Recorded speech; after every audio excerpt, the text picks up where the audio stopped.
दोस्तों, एक इंसान की ज़िंदगी की सबसे बड़ी ज़रूरत रोटी, कपड़ा और मकान होते हैं। ये ऐसा हम लोगों ने हमेशा सुना है। लेकिन क्या एक इंसान की ज़रूरत सिर्फ़ रोटी, कपड़ा, मकान होती है? नहीं। एक सभ्य समाज में लोगों को अच्छी सड़क की भी ज़रूरत होती है, लोगों को रोज़गार की भी ज़रूरत होती है। ये हमारी बेसिक नीड्स हैं, ये हमारी मूलभूत आवश्यकताएँ हैं, जिसकी ज़रूरत हमें हमेशा से पड़ती है।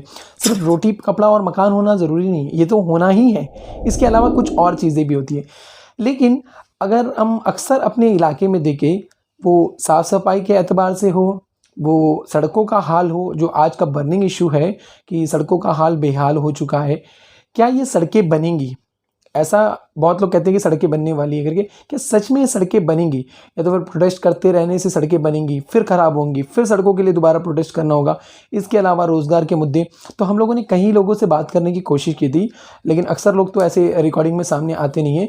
तो पहले का भी हमारा एक मुद्दा रह गया था, जो हमने मन्नारघाट के एक्स प्रधान से बात की थी कि जो उनके इलाके में कहीं एक लंबी चर्चा हुई थी, तो उन्होंने 2 चीज़ों के ऊपर बात कहा था कि सड़कों को रिपेयर करना बहुत ज़रूरी है और नेटवर्क का इशू।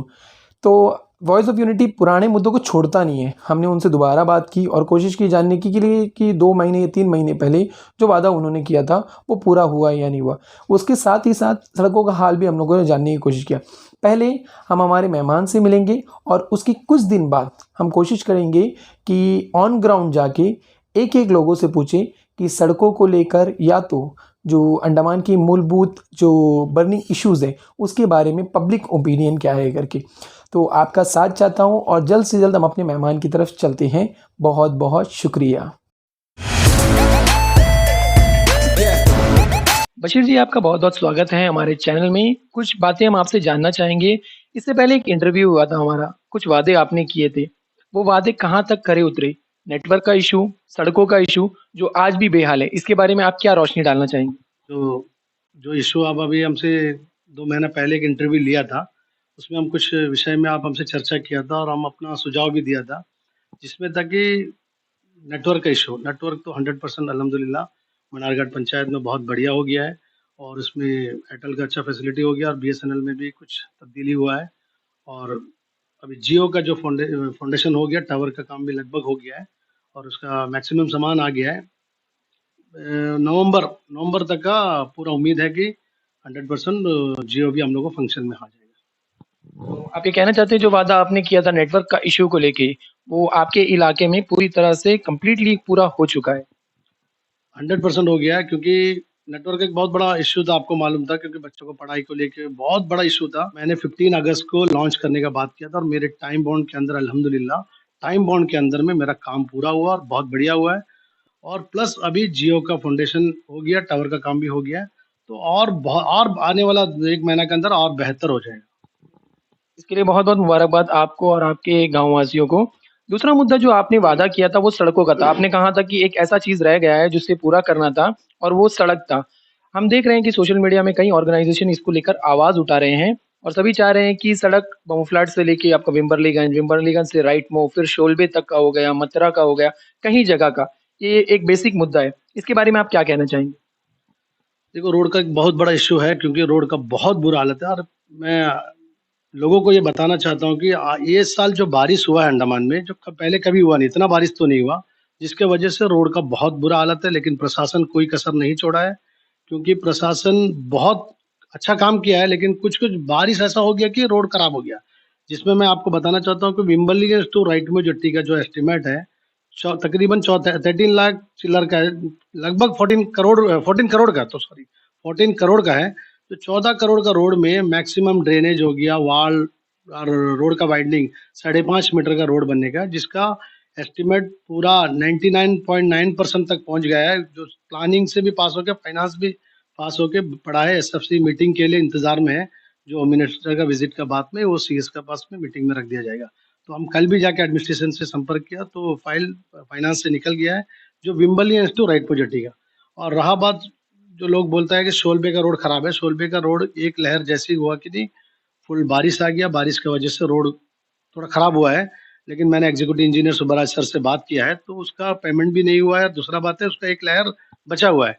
तो विम्बले राइट मोजेट्टी टू शोलबे 15 तक का रोड का इश्यू है, जैसी बारिश रुकेगा उसका सेकंड लहर का काम शुरू हो जाएगा। और सोलवे 15 टू 19 का रोड है, जो अंडमान निकोबार एडमिनिस्ट्रेशन का बहुत बड़ा सपोर्ट रहा है, जिसके लिए मैं चीफ सेक्रेटरी जितेंद्र नारायण जी का भी मैं बहुत आभारी हूँ, क्योंकि उनके मार्गदर्शन पर ये सब काम होता है। तो उसके लिए जो रोड का काम है वो हमारे मुफलाट के कॉन्ट्रैक्टर को मिला है। वो काम बहुत तेजी से चल रहा था, लेकिन बारिश की वजह से वो भी रुका है। क्योंकि मुझे पूरा विश्वास है आने वाला सेशन में जो मार्च तक का मैक्सिमम रोड का काम हो जाएगा, जिसमें अभी और विम्बलियंस टू मुफलाट जेट्टी का जो रोड है वो भी कुछ एरिया खराब हुआ है, जो काम बचा हुआ है, जो एक लहर और डालने का बचा हुआ है। तो मैं वो विषय उस विषय पर भी मैं सुबह सर से बात किया है। तो कॉन्ट्रैक्टर जल्द से जल्द वो काम जैसे ही मौसम क्लियर होएगा तो शुरू हो जाएगा। और मैं सेक्रेटरी जो पीडब्ल्यूडी किशोर सिरसागर लक्ष्मण जी को भी मैं धन्यवाद देना चाहता हूँ, जिन्होंने मेरे एरिया का दौरा किया और मुझे आश्वासन दिया था कि मार्च का पहले आपका काम स्टार्ट कर देगा। उनके कड़ी मेहनत की वजह से और मेरे जो सब हम भी उसके पीछा किया, एस्टीमेट का पीछा करते-करते अभी फाइनेंस से भी निकल गया है, सब्सिडी में रखा हुआ है। और उसी टाइम मैं बात किया था बिम्बलियन से लेके फरारगंज जो एनएच तक का हम लोग का जो कनेक्टिविटी है, ये 3-4 क्लियर हो जाएगा तो इश्यू खत्म हो गया। तो उसका भी एस्टीमेट बनाकर भेजा हुआ है, वो भी मार्च का पहले काम शुरू हो जाएगा। जैसे ही मौसम क्लियर हो जाएगा, 99% ये 1-2 महीना के अंदर में उसका भी सैंक्शन आ जाएगा, मनारघाट का भी सैंक्शन आएगा, टेंडर कराएगा। जनवरी हमको एग्जीक्यूटिव इंजीनियर साहब और एडमिनिस्ट्रेशन से मतलब वादा किया है कि जनवरी फरवरी तक का हम लोग का पूरा ये एरिया का पैच वर्क मार्च के अंदर में मैक्सिमम 99% रोड 100% क्लियर हो जाएगा। 99 नहीं 100% ही क्लियर हो जाएगा। जी, ऐसा कुछ हो सकता है, हर बार ये रोड का मुद्दा ऐसा ही बना रहता है। कुछ ऐसा नया हो सकता है कि कॉन्ट्रैक्टर उसका ज़िम्मेदार हो या तो इंजीनियर जवाबदेही हो जाए। हर बार होते है सड़क बन जाती है, 2 महीने 3 महीने में खराब होती है और लोग दोबारा सड़कों पे आते हैं सड़क बनाने के लिए। क्या ऐसा कोई सुझाव आपके दिमाग में है? मेरा दिमाग में तो है और हम इसमें काम भी किया है। हमारा जो विम्बलियन से जो राइटपो जेट्टी तक का जो रोड बनेगा, उसमें 5 इयर्स गारंटी है जो कॉन्ट्रैक्टर काम करेगा। अगर काम खराब हुआ तो कॉन्ट्रैक्टर उसका ज़िम्मेदार रहेगा। और मैं एक नया विज़न तैयार किया, जैसे मेरा एस्टीमेट सैंक्शन होगा, तो मैंने सबसे पहले मैं बोर्ड लगाऊँगा, वहाँ में एक बड़ा बोर्ड लगाऊँगा जिसमें एग्ज़ीक्यूटिव इंजीनियर का नाम रहेगा, नेम ऑफ वर्क रहेगा, एग्ज़ीक्यूटिव इंजीनियर का नाम रहेगा, एग्ज़ीक्यूटिव इंजीनियर का फ़ोन नंबर रहेगा, एई का फ़ोन नंबर रहेगा, एई का नाम रहेगा, जेई का नाम रहेगा, कॉन्ट्रैक्टर का नाम रहेगा। क्योंकि हर एक बच्चा, हर एक नागरिक का हक है, हर एक बच्चा डायरेक्ट उनसे संपर्क कर सकता है। पीआरए का भरोसा में रहने का ज़रूरत नहीं है, डायरेक्ट उनसे संपर्क करके बात सकता है। और इसका टाइम बाउंड कितना है, वो रोड का टाइमिंग कितना है, कितना साल इसका गारंटी है, वो भी उसमें मेंशन किया जाएगा। तो मेरा रोड में जो है उसमें 5 साल का मेंटेनेंस वही कॉन्ट्रैक्टर को ज़िम्मेदारी दिया जाएगा, जो कॉन्ट्रैक्टर लेगा। ये बहुत बड़ा स्टेप आपने लिया, मैं गलत नहीं हूँ तो एनएच में भी ऐसा ही होता है जिस तरह से आपने कहा। अब और एक मुद्दे की तरफ आते हैं बशीर जी। अंडमान में बहुत बड़ा बर्निंग इश्यू है, ज्वलंत एक इश्यू है कि यहाँ के आइलैंडर को जॉब मिले या तो बाहर वाले आके यहाँ पे जॉब करें, जो बेसिक जो जॉब है हमारे ग्रुप बी या ग्रुप सी, इसके बारे में आप क्या कहना चाहेंगे? ये तो सही बात है, आप जो बोला ये बहुत बड़ा इश्यू है, बहुत सालों से ये चल रहा है। मेरा पर्सनल व्यू है कि अंडमान का बच्चा को 100% रिज़र्व का मिलना चाहिए, क्योंकि हमारे बच्चे मेलैंड में जाके तो नौकरी नहीं कर सकता। मेरा प्रशासन से मेरा गुज़ारिश है कि इस विषय को गंभीरता से लिया जाए और 100% रिज़र्वेशन अंडमान के बच्चों को दिया जाए। बशीर जी, और सिर्फ 2 मुद्दे। अंडमान पूरी तरह से पर्यटन में जुड़ा हुआ हिस्सा है। जैसा कि पहले भी हमारी बात हुई थी, आपने कहा था कि राइटमो क्रीक या तो फिर सोलवे 19 ये आता हुआ वक़्त में एक बहुत बड़ा जॉब जनरेट करने वाला एक मशीन बन के दिखाएगा। इसके बारे में आप क्या कहना चाहेंगे? ये तो बहुत बड़ा अच्छा एक सवाल आप पूछा है, लेकिन क्योंकि अंडमान निकोबार में जो अनएम्प्लॉयड है उसके लिए बहुत बड़ा एक मार्ग है कि जो टूरिज्म, तो इसके लिए मैंने काम किया। इसके लिए मुझे प्रशासन से बहुत सपोर्ट मिला, फॉरेस्ट डिपार्टमेंट का बहुत सहयोग मिला। और हमारे जो अंडमान निकोबार के जितने चीफ सेक्रेटरी साहब आए, जो लेफ्टिनेंट गवर्नर साहब आए, सभी ने मुझे सहयोग दिया और उसका फलस्वरूप राइटम्यो क्रीक नीति आयोग में चढ़ चुका है। तो इसके लिए मैंने प्रशासन को लेटर भी लिखा है। जितेंद्र नारायण जी हमारे जो माननीय चीफ सेक्रेटरी है, उनको भी मैंने लेटर लिखा है, जिसकी वजह से कुछ काम चालू हो गया है राइटमो क्रीक को और बेहतर बनाने के लिए। जैसे कि आपको मैंग्रोव वॉकवे, 200 मीटर जो क्रोकोडाइल सेंटर है, वहाँ में कुछ एरिया है, वहाँ क्रोकोडाइल हमेशा रहता है। वहाँ तक का एक मैंग्रोव वॉकवे बना था, उसमें 4 हट रहेगा। तो उसका सर्वे हो चुका है, उसका एस्टीमेट फॉरेस्ट डिपार्टमेंट तैयार करता है। मेरा एक विज़न रखा है कि मार्च अप्रैल तक का राइटमो जेट्टी में हर दिन 50 आदमी 100 आदमी आएगा। ऐसा एक टारगेट रखा है, जो टूरिज़्म डिपार्टमेंट एक कैंटीन भी वहाँ खोल के दिया है। टेंडर हो गया, अवार्ड हो गया, सब कुछ हो गया, लेकिन ये कोविड की वजह से रुका था। अभी रिसेंटली उसका भी इनॉग्रेशन हो जाएगा, जो अब हमारे जो टूरिस्ट आते हैं वहाँ को उनको रहने के लिए मतलब खाना-पीना खा के। और उसका बगल में ही टूरिज़्म डिपार्टमेंट एक 18 लाख का एक बहुत बढ़िया टॉयलेट बना के दिया है, उसमें बहुत सारा फैसिलिटी है, तो टूरिस्ट जाके आके नहा-वहा के जा सकता है। और उसका सीधा ऊपर में जो हमारा जो वेस्टर्न अम्यूनिटी ढाबा है, उसके ऊपर में छोटा सा मिनी गेस्ट हाउस की तरह जो बारटान में वगैरह है, टूरिस्ट आएगा, कपल्स आएगा, एक दिन रह रह सकता है, क्योंकि हमारे कलाटान में बर्ड वाचिंग सेंटर है, बहुत बढ़िया बर्ड वाचिंग सेंटर है, जो बहुत सारे टूरिस्ट वहाँ आते हैं, तो उनको क्या है सुबह 3 बजे, ढाई बजे बाज़ार से निकल के आना पड़ता है। तो मेरा विज़न है कि अगला जो फर्स्ट जो भी पंचायत हम लोग का बैठेगा इंशाल्लाह, वो बैठेगा तो उसमें पहला प्रायोरिटी में हम लोग जो रूम का काम शुरू करेगा, क्योंकि टूरिस्ट वहाँ से आना पड़ता, आके उन लोगों को नींद भी खराब हो जाता। तो मेरा ये विज़न है कि नाइट यहाँ स्टे करे और नीचे होटल रहेगा। यहाँ में मनारघाट रूरल हाट में भी मेरा हम लोग का एक पंचायत का एक रूरल हाट है, वहाँ नीचे होटल वगैरह है, तो वहाँ में भी 2 रूम बनाएगा, जो जहाँ रहना माँगता रह सकता है। और फॉरेस्ट डिपार्टमेंट पीडब्ल्यूडी डिपार्टमेंट हम लोग राइट मोर गेस्ट हाउस जो 40 साल से 35-40 साल से बंद पड़ा था, आइडिया लोगों को पड़ा था। तो मैंने अंडमान निकोबार प्रशासन से रिक्वेस्ट किया और हमारे जो डीसी साहब सुनील अंशिपा का जो है, हमारे डीसी साहब उसका सैंक्शन दिया, काम शुरू हो गया है। और उसके लिए जो मैंने हमारे जो सेक्रेटरी पीडब्ल्यूडी किशोर सिंह सागर लक्ष्मण जी का दौरा किया आया था, वहाँ में विज़िट करने के बाद में उन्होंने एरिया को देखा और उन्होंने बहुत आकर्षित हुआ और उन्होंने उसमें उसी टाइम डायरेक्शन दिया कि ये मार्च के अंदर में इसका काम पूरा हो जाना चाहिए। मार्च तक का पूरा हो जाना चाहिए, उसमें बहुत तेज़ी से काम चल रहा है, टेंडर अवार्ड हो चुका है और काम शुरू हो गया है। तो ये 3-4 गेस्ट हाउस बन जाने से हमारे यहाँ के बच्चों को रोज़गार का साधन भी बन जाएगा और जहाँ 2-4 आदमी को बिज़नेस का ज़रिया भी बन जाएगा। बशीर जी, एक आखिरी सवाल, जितना काम अभी आप बता रहे हैं, ये मैं अगर गलत नहीं हूँ तो ये बिना सीट में रह के आप कर रहे हैं। सीट में रह के काम करना ज़्यादा बेहतर था या बिना सीट में रह के बस एक जुनून के साथ काम करना अच्छा लग रहा है? मुझे तो बिना सीट में रह के काम करने में मज़ा आता है, क्योंकि सीट में रहने से आदमी इल्ज़ाम लगाता है। मुझे बहुत फ़क्र है मेरे अपने आप में, क्योंकि मैं कोई कसर नहीं छोड़ता। आज मैं सीट में नहीं, हर दिन मैं प्रशासन से मिलता हूँ। प्रशासन जो टाइम मैं प्रधान था, जो इज़्ज़त मिलता था, वही इज़्ज़त सम्मान के साथ मुझे बैठाता है, बात करता है। अंडमान निकोबार प्रशासन के जितने ऑफ़िसर हैं, मैं बड़े दावे के साथ कह सकता हूँ 100% उनका काम करने का इच्छा है, लेकिन हमारा एक दायित्व बनता है कि हम जाके उनके ऊपर प्रेशर करें और उनको ये विषय को रखें, क्योंकि मामूली पब्लिक जाके तो नहीं बोल सकता। अभी पंचायत नहीं है बोल के कि अभी 1 साल काम नहीं चलना। प्रशासन काम करता है, हर हर संभव सहायता प्रदान करता है, क्योंकि हम अभी बोला जाए तो कम से कम 15-20 करोड़ का काम मैं प्रधान से उतरने के बाद में यहाँ में कुछ-कुछ काम सैंक्शन हो गया, कुछ-कुछ काम अवार्ड में है, कुछ-कुछ काम एकदम टाइमलाइन में जाता है। तो ऐसा कोई बात नहीं है, आदमी के अंदर में इच्छा होना चाहिए, क्योंकि हम इसलिए काम करते हैं कि ऐसा ऑफ़िसर बहुत कम मिलता है, हमारे टाइम में हमको मिला है, लकी है। तो उन लोग अभी हम लोग जो करेगा, उन लोग तो 3 साल में साहब लोग सब चले जाएगा, लेकिन हम जो करेगा अंडमान में रहेगा। तो मेरा अपना गाँव के ऊपर मेरा लगन है, मेरा एक विज़न है, इसके लिए हम काम करते हैं। प्रशासन कोई तरह का, अभी हम बोले नहीं आपको, हमको जब प्रधान था, वही नज़र से आज भी देखता है, कुछ भी बात बोलने से करता है। हमारे जो डायरेक्टर आरडी हैं, जो विनय कुमार जिंदाल जी, उनके पास भी 5-6 डिपार्टमेंट है, बहुत एक्टिव है, बहुत हार्ड वर्कर है, बहुत काम करता है। क्योंकि अभी हम बीच में एक इश्यू लेके गया, तो वीडियो कॉन्फ्रेंस चलता था, 8:15 में 8:45 में हमसे मुलाकात किया। तो मैंने भी 4 बजे गया, 4 बजे से मैंने भी उनका मजबूरी समझा, क्योंकि वो वीडियो कॉन्फ्रेंस में है तो डिस्टर्ब नहीं कर सकता, क्योंकि होम मिनिस्टर का विज़िट है। 8:45 में हम उनसे मुलाकात की। तो ऐसा ऑफिसर है जो सुबह 9 बजे से 8 बजे ऑफिस पहुँच जाता और 9 बजे, साढ़े 9 बजे तक ऑफिस में बैठता। हमारे डीसी साहब हो गया, एसडीएम साहब हो गया, हमारे विनय भूषण साहब हो गया, बहुत सारा ऑफिसर है जो हार्ड वर्क करता है। तो हम लोग अगर उन लोग हार्ड वर्क करता है तो हम लोग थोड़ा उनको सपोर्ट करके उनका साथ दे के हमारा गाँव का जो मसला है उनके पास रखना है। यही तो हमारा काम है। तो मुझे तो ये लगता है कि इलेक्शन 2 साल भी नहीं होगा तो मुझे कोई फ़र्क नहीं पड़ता। रोड का एस्टीमेट है वो तो बहुत बड़ा एस्टीमेट है, क्योंकि 13 करोड़ 96 लाख 46,466 का है। तो ये तो मुझे प्रशासन ने आश्वासन दिया है कि जनवरी तक का काम लगभग स्टार्ट करवा देगा। तो जनवरी तक का बहुत बुरा हालत है रोड का। रोड का बहुत बुरा हालत होने की वजह से मैंने प्रशासन से रिक्वेस्ट किया कि मेरा जो रोड है कम से कम रिपेयर तो करवा दो। तो इमीडिएट 25 लाख का सैंक्शन दिया, जो वर्क टेंडर हो गया था, जो 28-29 लाख में कोई टेंडर हुआ था, वो टेंडर होके रॉबर्ट कनेडी जो कॉन्ट्रैक्टर है उनको मिला था। काम कर दिया था। काम होने का बाद में तुरंत जब बारिश गिरा, 2-3 महीने का जो बारिश गिरा, उसमें रोड वही दोबारा वही हालत में आ गया।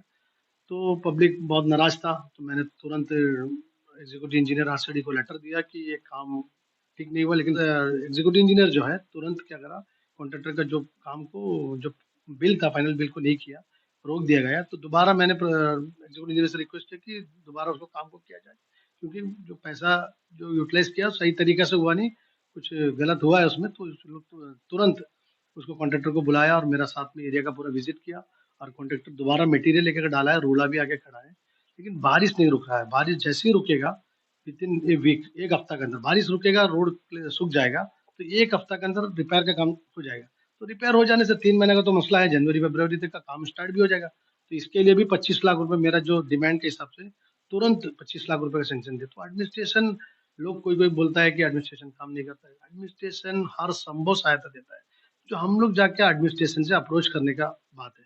जो हमारे जो एलजी साहब है, डीके जोशी साहब भी है, जो हमारे जो बहुत ही डायनामिक चीफ सेक्रेटरी है, जो जितेंद्र नारायण जी, और हमारे जो प्रशासन के आला अधिकारी जो डीसी साहब है, एसडीएम साहब है, डायरेक्टर आरडी है, और जो हमारे सेक्रेटरी हेल्थ और बहुत सारे पता उनके पास है, जो रामनिवास शर्मा जी, विनय भूषण जी, बहुत सारे जितने भी ऑफिसर है, मैं नाम लेगा तो बहुत लेट हो जाएगा, तो बहुत सारा ऑफिसर है जो काम करने का इच्छा है, लेकिन क्या उनके पास अप्रोच नहीं पहुंचता है, क्योंकि जब यहाँ से हमारा जो मसला है, जो समस्या है, वो उनके पास पहुंचना है तो पहुंचाता नहीं है। वो हमारा पीआरआई का कमजोरी है, तो हम बराबर पहुंचाता है, तो इसलिए मुझे 25 लाख रुपए दिया।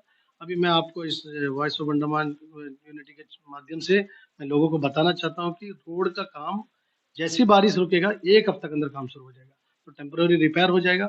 और जो राइट टू शोलबे का है वो भी रिपेयर हो जाएगा। विम्बलियन टू बम्बूफ्ला जेट्टी का भी काम कंप्लीट हो जाएगा।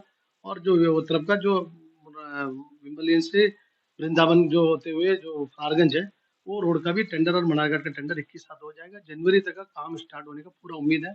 बशीर जी, जिस तरह आपने ये रोड के कामों के बारे में बताया है, ऐसे तो कई लोग कहते हैं कि काम हो जाएगा। इवन अगर हम लोग ई से पूछे या तो एई से पूछे या तो जेई से भी पूछे, वो बोलते हैं आज हो जाएगा या कल हो जाएगा। क्या आपके पास ऐसे कोई एविडेंस है कि सच में काम होने वाला है? पहली चीज ये। दूसरी बात ये कि ये जो काम हो रहा है, ये सच में इतना डिले क्यों हो रहा है, जो लोग प्रॉब्लम फेस कर रहे हैं? और तीसरा और आखिरी सवाल हमारा है कि आज भी अंडमान में कई इलाके ऐसे हैं जो पानी की समस्या से जूझ रहे हैं। मतलब क्या रोड में पानी भर जाता है। जैसे एक एग्जांपल हमारे सामने कड़कचान का है, जो कुछ दिन पहले आपने भी देखा होगा। रोड है या तो फिर वहां से नाला पार हो रहा है, कुछ समझ नहीं आता। तो ये 3 सवाल हम आपके सामने रखते हैं और उम्मीद करते हैं आप इसका जवाब देंगे। सबसे पहला सवाल है आपका कि कुछ एविडेंस है। मेरे पास सारा चीज़ का एविडेंस है, जो आप आपको बताना माँगता, और मेरा रिकॉर्ड भी हम आपको दे देगा। जैसा कि improvement and widening of state highway विम्बलियंस टू राइट मोजेट्टी, जो 13 करोड़ 96 लाख 46,466 लाख रुपए का एस्टीमेट है। Improvement of widening and state highway बम्बोफ्ला टू विम्बलियंस 4 करोड़ 95 लाख 24,711 रुपीज़ का है। Improvement of widening of state highway Sholbe to Wimbledon to Sholbe, right more to Sholbe 9 crore 52 lakhs 25,762 rupees का है। Improvement of state highway चुन्नामट्टा to Ferrargunj 8 crore 97 lakh 86,025 rupees का है। State highway शोलबे to शोलबे 19 7 करोड़ 80 लाख रुपया का है। और जो शोलबे में एक कलवट का एक ब्रिज का काम है जो 66 लाख रुपीस का है। और बम्बू फ्लड से लेके विम्बलियंस का बीच में जो ड्रेनेज का जो शॉर्टेज है, उसके लिए भी टेंडर कॉल किया गया है, जो 66 लाख रुपीस का है। तो ऐसा बहुत सारा टेंडर हुआ है, बहुत सारा टेंडर कॉल। आपको मैं बताना चाहता हूँ कि unity of voice of unity के माध्यम से लोगों को मैं बताना चाहता हूँ कि कोविड महामारी एक बहुत बड़ा इशू था, जिसके वजह से 1-1.5 साल हम लोग को डिले हुआ। और अभी जो ये बारिश, ये 2 चीज़ की वजह से काम पूरा डिले हुआ है। इसमें एडमिनिस्ट्रेशन का, हम लोग खाली एडमिनिस्ट्रेशन को दोष बोलने से नहीं होएगा। एडमिनिस्ट्रेशन का भी कुछ मजबूरी था, कोविड महामारी था, लॉकडाउन हो गया, तो उसका वजह से भी हुआ। मैं ये नहीं कहता कि इंजीनियरिंग 100% सही है। इंजीनियरिंग का कुछ-कुछ जगह में इंसान है, कुछ-कुछ छोटा-मोटा गलती हो जाता है। लेकिन मेन रीज़न कोविड महामारी और ये बारिश। अभी हम खुद 2018 से घूमता है कि ये रोड के पीछे इस एस्टिमेट जाता, कुछ क्वारी हो जाता, कुछ उसको कुछ छूट जाता या कुछ अमाउंट बड़ा हो जाता। तो इसका वजह से अभी लास्ट स्टेज में पहुँच गया है। तो ये सवाल हो गया। दूसरा, जो कोविड महामारी की वजह से काम डिले हुआ है। अभी हाल ही में भी हम सेक्रेटरी पीडब्ल्यूडी किशोर से लक्ष्मण जी से मिला था, तो हमको बोला है कि मार्च अप्रैल तक का मैक्सिमम आप लोग का एरिया क्लियर कर देगा। और आपको मैं बड़े खुशी के साथ बताना चाहता हूँ कि 2018 में एक टेंडर हुआ था जो कड़कचान ब्रिज का, जो आप बोला था। हम भी अभी बीच में हाल ही में बोट में तो लेता नहीं था, कोविड का पीछे बोट में लेता नहीं था, बाई रोड जाने के लिए देखा तो अंदरबेड़ा में पानी भर गया, जा नहीं सका। तो मैं उसके दूसरा दिन जब गया था, उस टाइम में सेक्रेटरी पीडब्ल्यूडी को भी बोला था, ई साहब को भी बोला था। तो 1 करोड़ 71 लाख 53,148 रुपीस का टेंडर कॉल कर दिया है, क्योंकि 2018 में टेंडर कॉल किया था, कॉन्ट्रैक्टर को मिला था कॉन्ट्रैक्टर काम नहीं किया, तो इसमें क्या कर सकता? तो अभी दोबारा हम लोग उसको रीटेंडर करवाया है, जो तकरीबन 2 करोड़। अभी अभी आपको बताता शोलबे 15 में अभी हाल ही में एक पहाड़ अचानक नीचे उतर के आ गया, रोड ब्लॉक हो गया, अभी बस नहीं जाता वहाँ पे। वो मट्टी काट के हटाने से वो घर पूरा 25-30 लाख रुपए के एक आदमी का घर है, पूरा घर रोड में आ जाएगा, जिसकी वजह से काम रुका है। अभी उसका भी टेंडर कर दिया, जो 22 लाख रुपए का है, टेंडर कर दिया। हम कल भी इसे बात किया था, तो ये साहब बोला कि जैसी बारिश रुकेगा इमीडिएट काम शुरू करें। कॉन्ट्रैक्टर से भी मेरा बात हो गया। तो बहुत सारा काम है जो प्रॉपर होने वाला है और चलता है, लेकिन कोविड महामारी और प्लस ज्यादा सबसे ज्यादा ये हो गया हम लोग का बारिश की वजह से। अब जब मौसम अच्छा था काम करने का टाइम में कोविड था, तो टाइम में तो लॉकडाउन वगैरह की वजह से काम नहीं हुआ।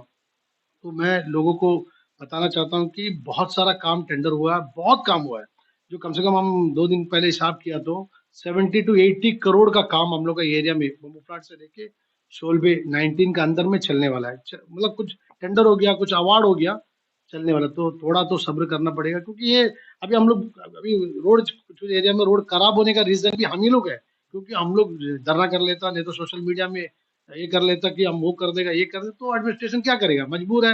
वो लोग बोल देते भाई काम शुरू करो, तो बारिश में डाल दिया, बारिश में डाला तो बारिश में खराब होता है। तो हम लोग थोड़ा सब्र करना पड़ेगा। सीजन में एग्जीक्यूटिव इंजीनियर सुबह साहब मेरे से आश्वासन दिया कि पूरा हम लोग का एंटायर फरारगंज तहसील का जो रोड है वो अप्रैल मई तक का सारा क्लियर हो जाएगा। मैं यही कहना चाहता हूँ। मुझे एक आखिरी सवाल जो बाकी सवालों से हट के है। जो चुने हुए लोग होते हैं, जो प्रतिनिधि होते हैं, वो सिर्फ अपने इलाके के बारे में सोचते हैं, अपने इलाके में काम करते हैं। जिस तरह आपने हमें लिस्ट दिखाया और जिस तरह कहीं इलाकों का, कहीं गाँवों का आपने ज़िक्र किया, तो ये क्या दर्शाता है? सिर्फ मन्नार घाट के बारे में विज़न है कि पूरे के पूरे बम्बू फ्लैट टू शोलबे तक का विज़न है आपका?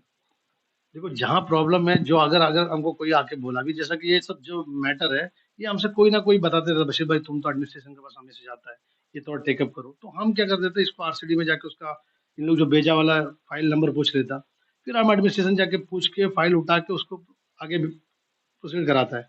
क्योंकि देखो हम खाली मनारघाट तक का सीमित था पहले, लेकिन अभी लोग बोलते हैं कि भाई तुम जाते ही है तो ये बात कर लो, क्योंकि हमारा कर्तव्य बनता है। देखो मेरा अपना विजन है कि हम लोग पावर में रहो नहीं रहो, एडमिनिस्ट्रेशन काम करने तैयार है तो हम लोग जाके उनको बताना है, तो बताता है तो काम होता भी है। अभी आप बताओ खड़गजान का जो ब्रिज है 2018 में टेंडर हुआ, कैंसिल हो गया, लेकिन हम लोग उसके पीछे नहीं लगा। किसका कमजोरी है? हम ही लोगों का कमजोरी है। अब भी ये जो एक महीना पहले जब हम खुद बाजार जाता था, बाई रोड जाना पड़ा, बोर्ड बंद था, बाई रोड जाना पड़ा, तो उधर में पानी भरा है, हम वापस आ गए। उसके बाद दूसरा सेकंड टाइम जब गया, हम ये बात को रखा उनके सामने, वो इमीडिएट टेंडर करा दिया। टेंडर कॉल में है, अभी आप नेट में देख सकते हैं इस चीज को, कोई झूठा नहीं है, क्योंकि सब ट्रांसपेरेंट आरसीडी में आपको मालूम है, सब ट्रांसपेरेंट होता है, ऑनलाइन टेंडर है, ट्रांसपेरेंट तरीके से होता है। अब जितना भी हम बताया उसका पूरा लिस्ट मेरे पास में है, क्योंकि हमारे पास एक फाइल है, हम हमेशा एडमिनिस्ट्रेशन के पास जाने टाइम में फाइल लेके जाता है और इसका तफ्तीश करता है, पूछ लेते हैं इन लोग से कि कहाँ तक हुआ, ये कहाँ पहुंचा। तो उन लोग काम करने के लिए एडमिनिस्ट्रेशन और ऑफिसर लोग रेडी है, तो क्यों हम लोग पीछे हटना है।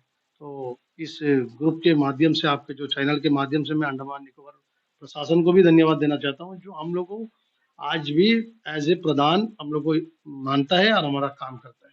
हम लोग जाके बोलना पड़ता है, बोलने से जरूर करता है। मैं इसमें इस चैनल के माध्यम से मैं lieutenant governor DK Joshi ji और हमारे जो चीफ सेक्रेटरी साहब है जितेंद्र नारायण जी को भी मैं बहुत बहुत बधाई देता हूँ और धन्यवाद देता हूँ। बहुत-बहुत अभिनंदन आपके लिए। उम्मीद करते हैं जो वादे पहले किए वो अब पूरे होंगे और जो छूट गए हैं, जैसे आपने कहा जल्दी दिसंबर या जनवरी के अंदर आता हुआ वक़्त में सब कुछ कंप्लीट हो जाएगा। आपका बहुत-बहुत शुक्रिया बशीर जी हमारे साथ बात करने के लिए और हमसे जुड़ने के लिए।